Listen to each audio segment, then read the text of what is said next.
Hello, I'm Dr. Rosie Kuhn, and this video series is called I Want to Be a Better Coach.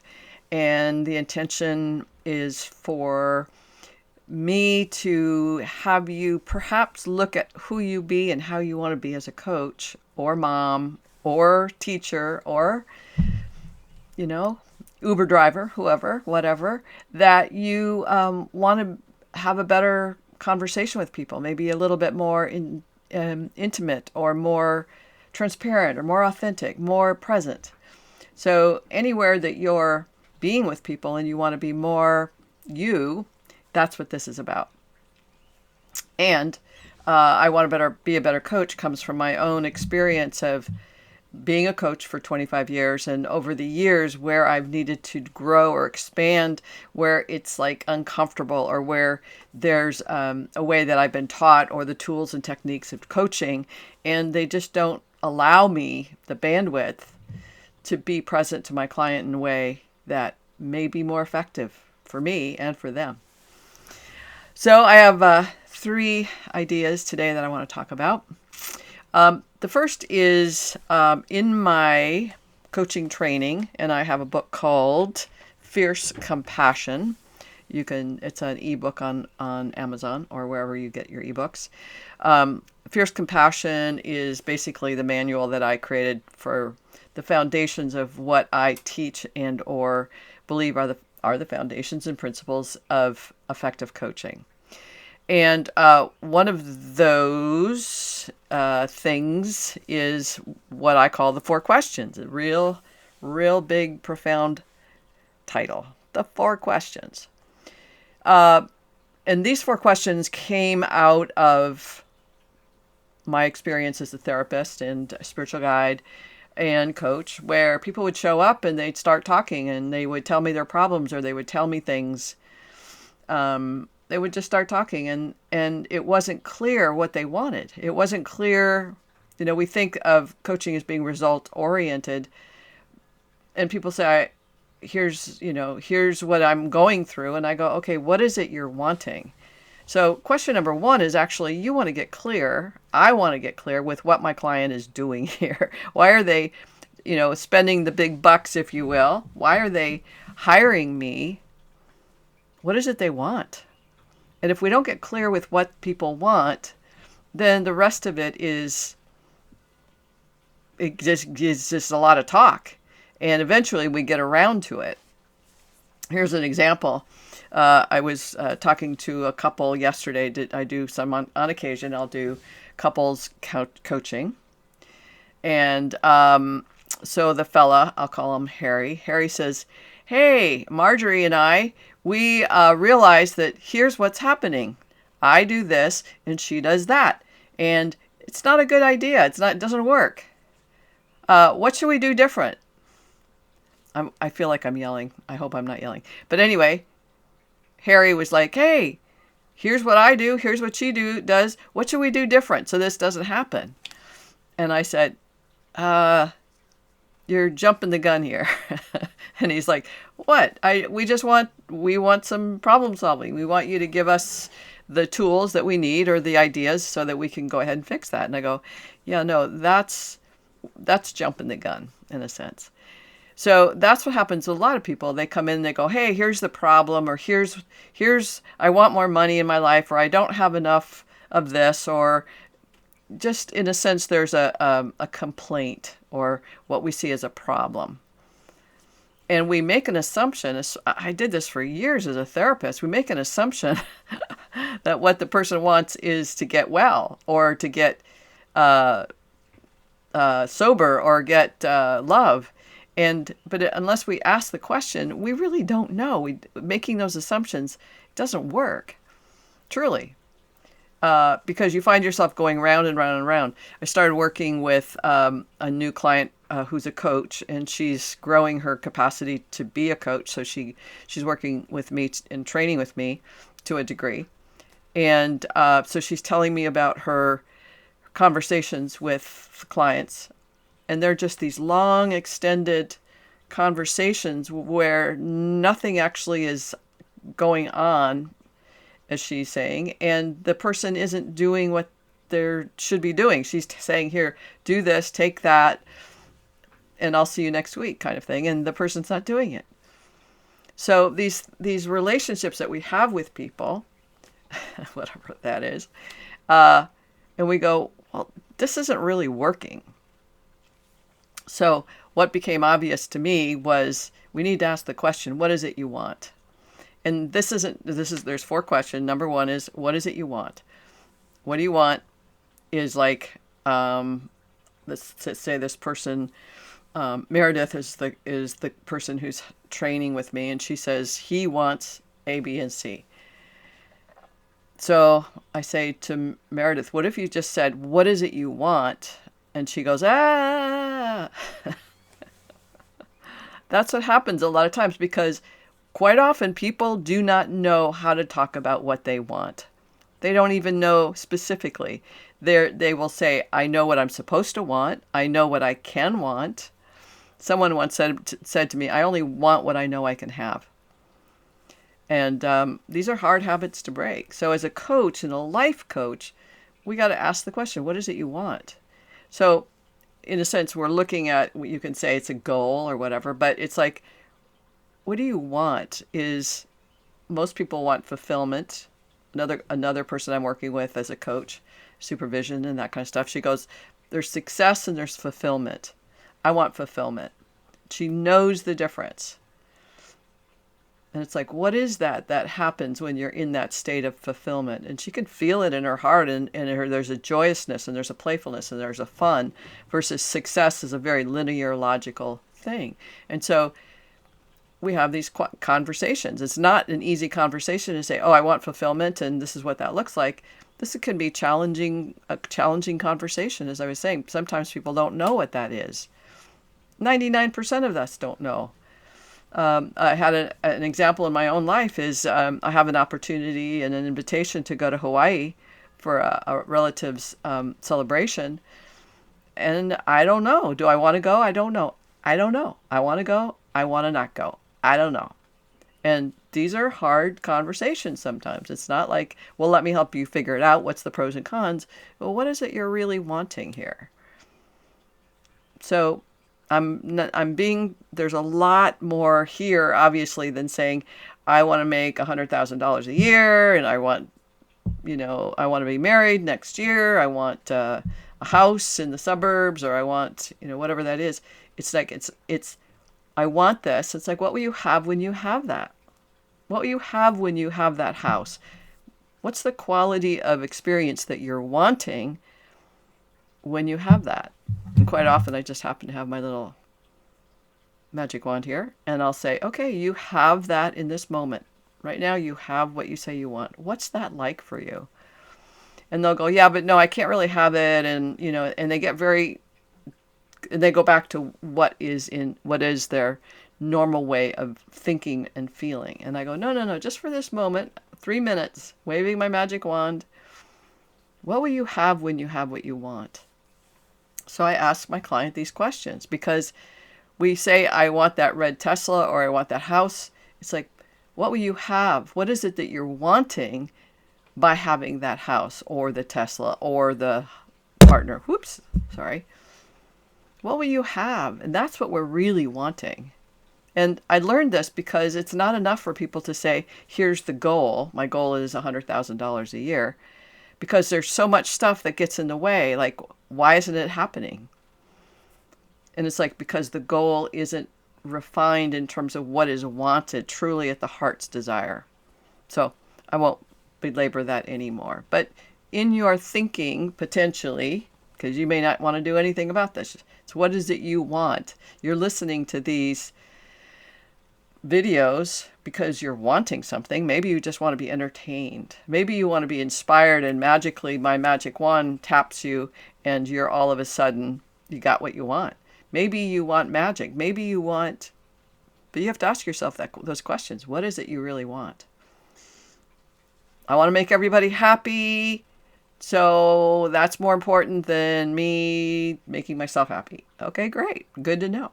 So knowing what those are, and it gets very entangled.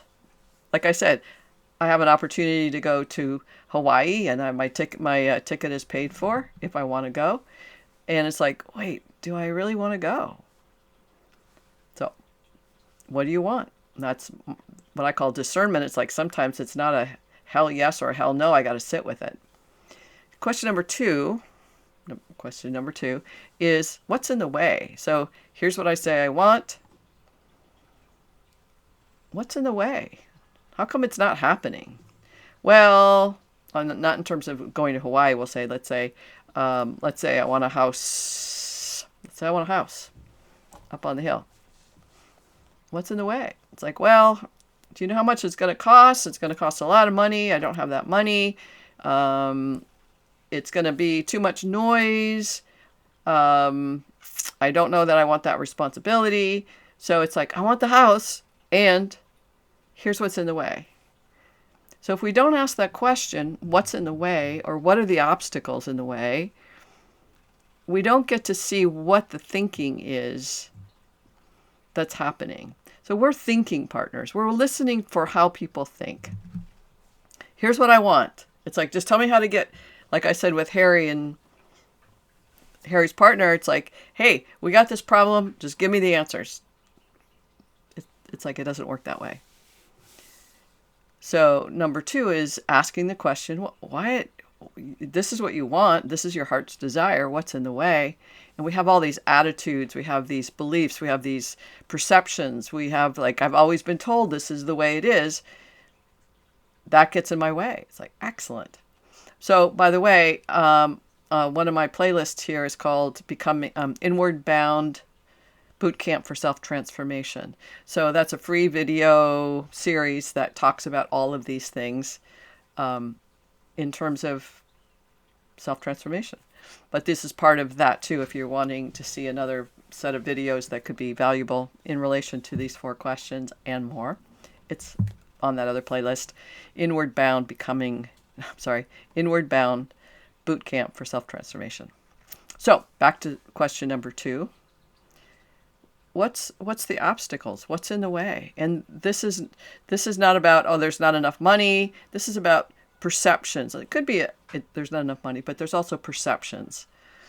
I don't think I can do it. I don't think it makes any sense. Whatever the thinking is that the individual is having or what you're having. I'll tell you, there's so many people who train to be coaches are not coaching, not because they can't, but because they've got these obstacles in their thinking that goes, yeah, no, I can't, or it's too hard, or I don't have enough training. Whatever those are, that's your obstacles. Question number 3 is, what needs to shift so those obstacles, in essence, disappear? Magic wand time. What needs to shift so those obstacles go away? Not what needs to shift so you can have the house, or the partner, or the children, or whatever it is. What needs to shift so that the obstacles aren't there anymore? And this is where you empower yourselves, or your clients empower themselves to go. This is where we're asking people to think for themselves. This was the third part of my conversation today. Is my work is to get my clients to utilize their intelligence. When I was talking about Harry and his partner, they're living a life that's kind of like on autopilot. They're not thinking. They're not utilizing their intelligence. And so when Harry says, hey, here's what we're doing, what should we do different? He's not engaging his own intelligence, his own wisdom, his own common sense. He's like, hey, here's Rosie. She's the expert. We're paying her. Tell us what to do. And I go, no, I'm not doing that. Because if I tell you what to do, I'm not honoring and respecting the degree to which you have wisdom and brilliance and intelligence here. That's one of my highest intentions for my client, is to empower them to empower themselves. Empower them to empower themselves. If I answer questions, sometimes they ask questions and I'll answer them. But generally I'll say, what's true for you? What's yours? What do you know? So when I ask somebody what needs to shift, I'm not saying what do you need to change, what do you need to fix, what's the problem here? You need to. It's like no, just a neutral. What needs to shift? So as you're listening to me, just imagine how this is happening, what's happening inside you as you're taking in this information. You're having an experience, and you might go, nope, it's too hard, it's too scary, don't know what that means, it's too nebulous, it's not directive. All that stuff, just be aware of it. Because in me saying what I'm saying, the most important thing is what's happening in you while you're hearing and listening. Like what's really happening, what's true for you. I suspect you're here listening to this because you're saying, I want to be a better coach, but I don't want to work that hard, or I don't want to have to change the way I am, or I don't want to ask my clients, I don't want to ask those questions. Okay, I totally get it. Been there, done that. And what's your highest intention as a coach, or as a mom, or as a teacher, or as a health practitioner, or as a anything in the world, whatever it is you're up to, what is your highest and purest intention? And when I asked that to Harry in terms of, hey, in this partnership with your wife, Harry and Harriet, what's your highest intention? And he's like, I don't know. I don't know. And again, we're on autopilot so much that we don't even know what our highest intention is or how we're living our life. Like we're living on autopilot, and is that what you're really wanting? So asking Harry, hey, what's your highest intention? That kind of threw a wrench, a monkey wrench into the mechanisms because he had no idea. And it set him off on like, well, wait a minute, like I don't, and now it expanded, woke him up a little bit to go, wow, I really am on autopilot. So what needs to shift for Harry is I need to see how much I'm on autopilot. Awesome. I need to see how much I take for granted that other people are going to tell me what to do, or I don't have to worry about it. I don't have to think about it. Another thought he said was, he said silence. He said something like human beings abhor silence. And it's like, well, silence is really, really, really, really important for our well-being, but we ignore and distract and avoid moments of silence because we don't want to know what's going to show up. We don't like what might show up in that silence.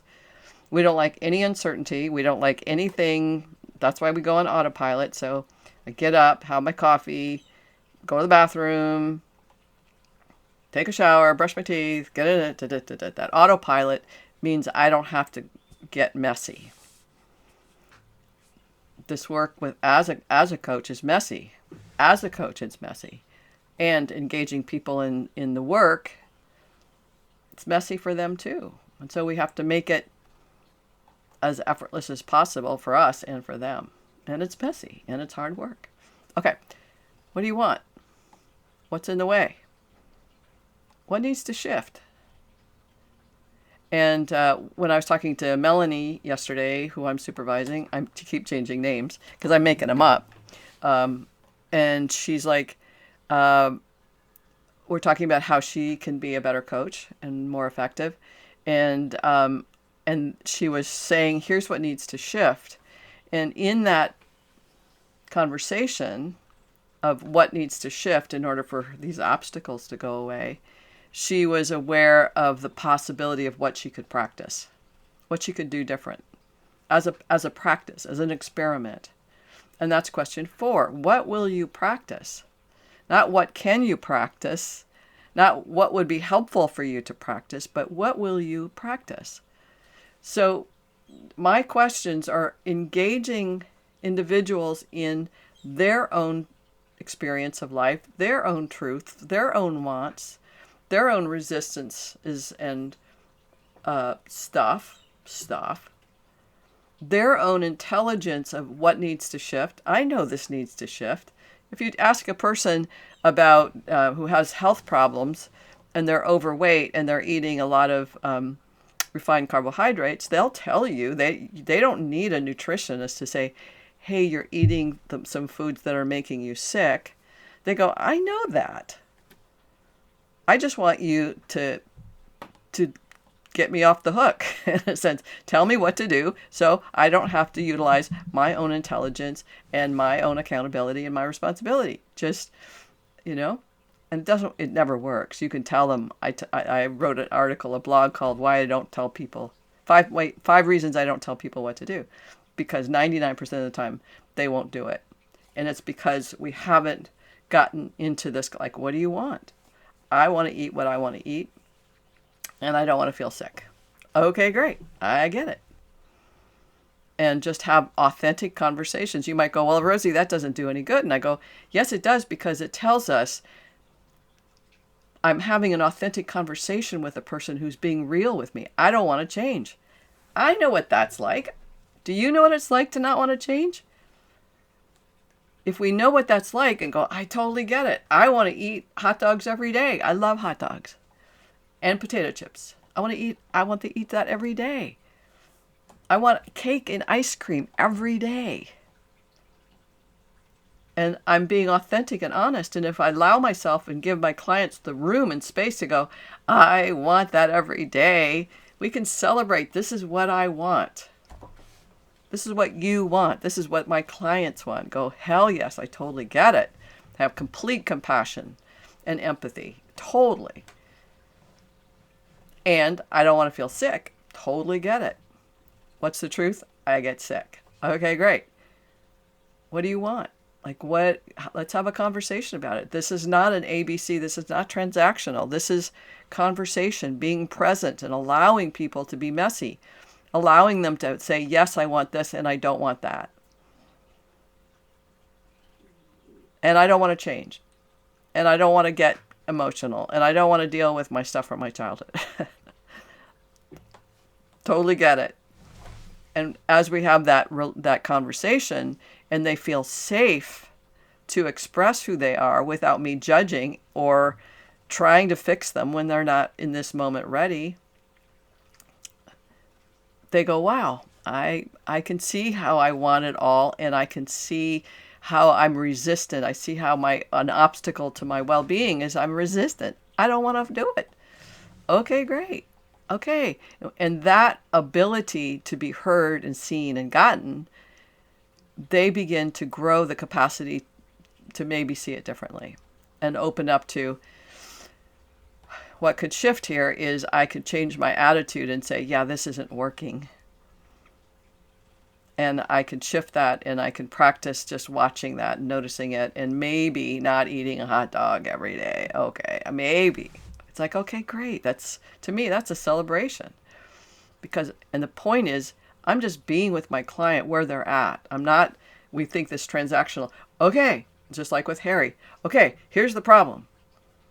Okay, let's fix the problem. It's like, no, we're just going to be with Harry, Harriet, the isness of that, and what is it that's unfolding for them on autopilot. This is what it looks like on autopilot. Good to know. What needs to shift? Maybe I have to get off autopilot a little more often. Good to know.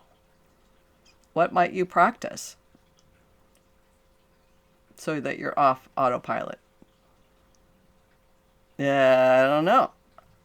And we just have a conversation. It's not like we, again, have to get to the results. There's a stirring that's happening in this level of coaching where we're allowing people and ourselves to be in this moment where there's no right, wrong, good, or bad. There's no answers. There's just the isness, and it's unfolding. The answers, if you will, are unfolding, and we don't have to know what that is. This comes back to my third option, which is, what is the intention of the work I'm doing? This is a really important question for you, no matter what you're doing. I wish I had asked myself this question as a parent. Like, how am I really, what's my purest intention here as a parent? If I'd asked myself that, my parenting would have looked very different. My marriages would have looked very different. My partnerships with special, significant people would look very different if I had asked myself that question. And you go, yeah, I don't know. I think I'll go do some scrolling, screen, whatever. It's like, okay. So, 4 questions. What do you want? What's the obstacles? What's in the way? What needs to shift? And again, this is in the book, Fierce Compassion.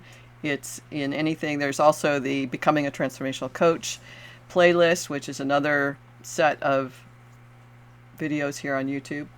1-minute videos. Also includes the 4 questions. What needs to shift? What will I practice? And again, getting to that purest intention. What's your purest intention? Mine is to cultivate consciousness and empower my clients to empower themselves. That means I'm engaging their intelligence, which means I know, you've heard me say this, my job is to let you know that I know that you know. My job with my clients is to let them know I know how intelligent and wise they are, and they can't pull the wool over my eyes.